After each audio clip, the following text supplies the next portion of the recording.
Today I'm going to talk about an area that is a bit sensitive. In fact, it can even be controversial, but I so believe it is important that we discuss it and we figure out a way forward together.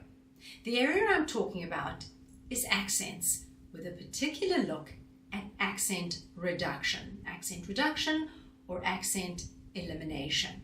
I want to look at this, and the reason it's important is because so many of us will find we are judged by our accents. People assume they know our socioeconomic status, they believe they know our education level, they might even think they understand our political affiliation simply because we have an accent. Now, obviously that is not correct, but it is something we need to be aware of.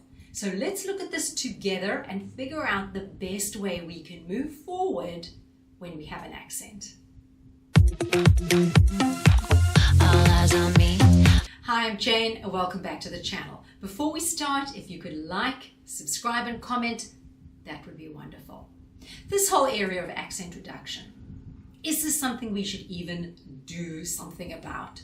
Or is it not important? As I said, it is important because we don't want to be put in a box simply because we have an accent. But remember, everything I'm about to say is simply my opinion and my experience.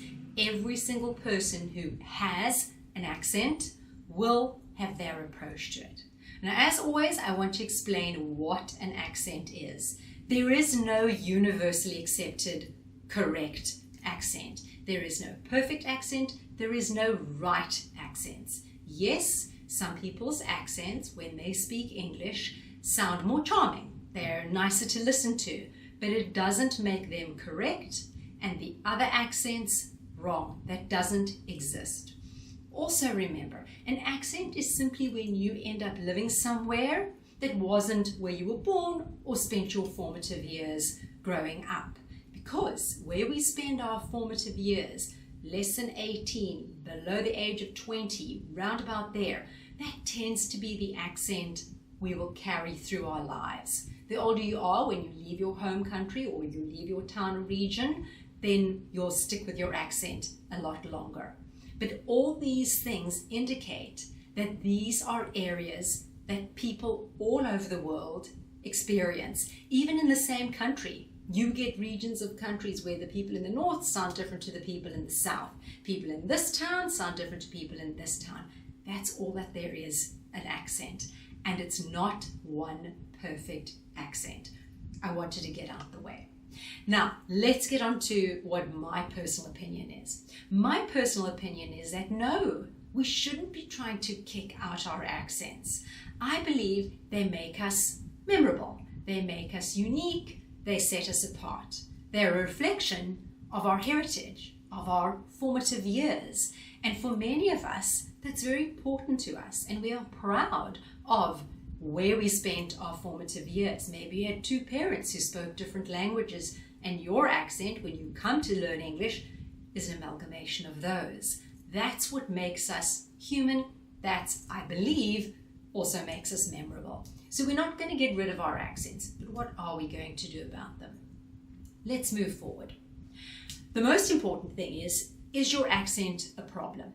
If your accent is not a problem and everybody around you understands you perfectly, then yeah, I don't think that's an issue. Where it can become an issue, particularly in business, is if it becomes an impediment, a barrier between you and your listeners. So if your accent is not helping the people who listen to you keep up with you, understand you, then we need to consider it. How do we know if this is the case? There are three key areas. The first is fairly obvious. If when you're speaking, people appear confused, perplexed, concerned, not following you, they're frowning or leaning in or like this, just file that away in your memory. If it's a one-off, then it's a one-off. But if it becomes a pattern that when you speak to a group of people, or if it's one or two particular people who really don't seem to be keeping up with you and following you, maybe consider it could be the accent. The other two are far more obvious. And those are if people constantly ask you to repeat yourself, or if they ask you to slow down. Now again, a one-off it's a one-off. You were very excited that day and spoke quickly.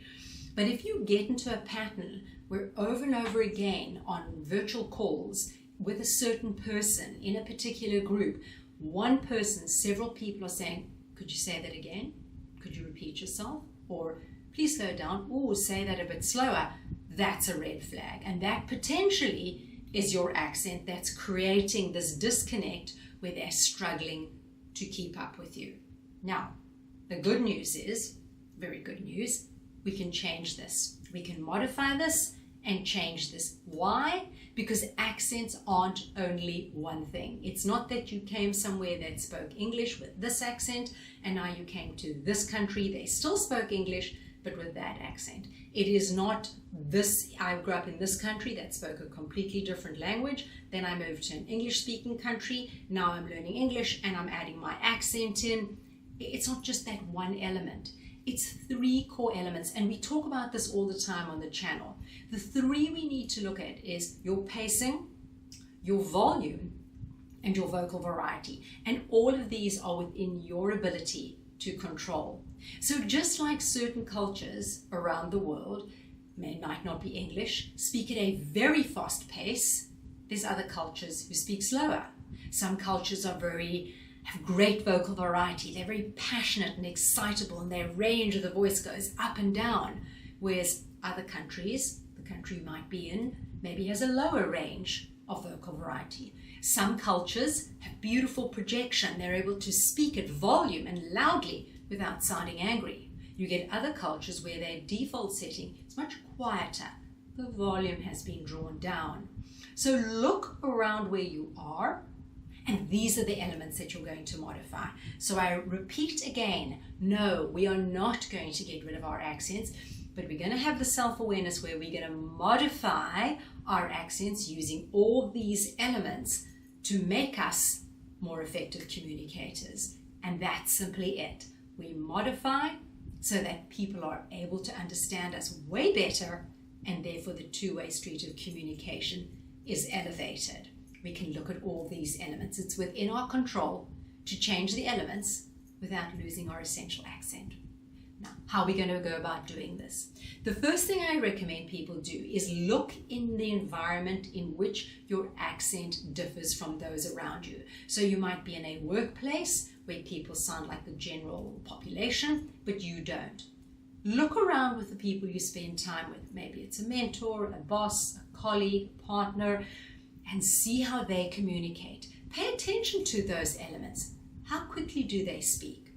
How slowly do they speak? Do they go up and down? Are they very loud? Are they very soft?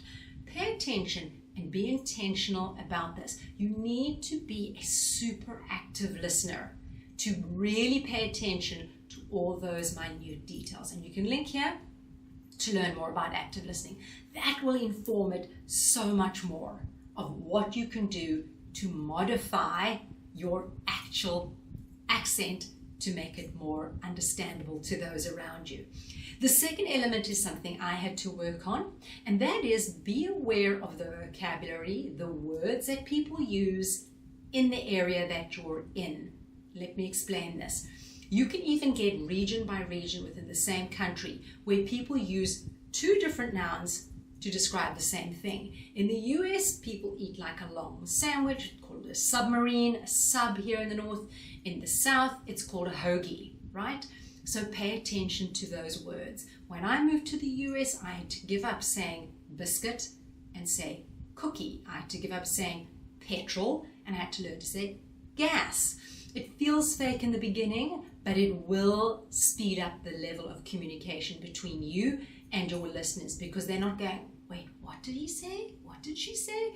They know where you're talking about. So do pay attention to that. And this is not fake. It's just like if you were in the medical industry, you would use medical terminology. If you're in the IT world, you would use IT jargon. So do be flexible and have the self-awareness to pick up on the words. But the most important thing, and this is where the homework comes in, is diction.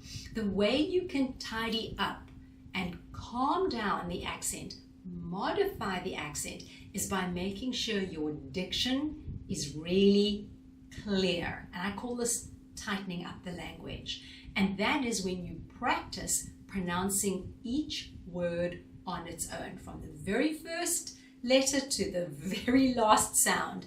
You make and sound it out. So example, the name of this channel, you would practice saying speak up with Jane, right?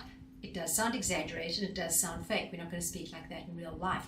But if we practice it, it really builds mobility in the mouth and helps us tighten up that language side of it, which means our accent can be slightly modified to increase the understanding.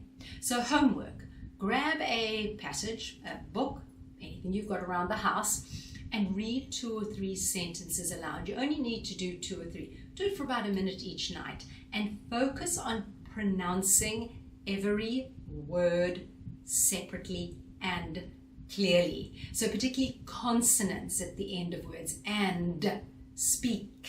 Really exaggerate it as though you were, on a stage. Speak each word clearly and tightly. Do it for a bit. Record yourself if you can, because when you play it back, you'll hear how you're able to move through that so much more smoothly. Now, naturally, you're not going to walk into your Teams meeting and speak like that. It would be ludicrous. But it's going to build up that stamina, that muscle memory for really tightening up your speech.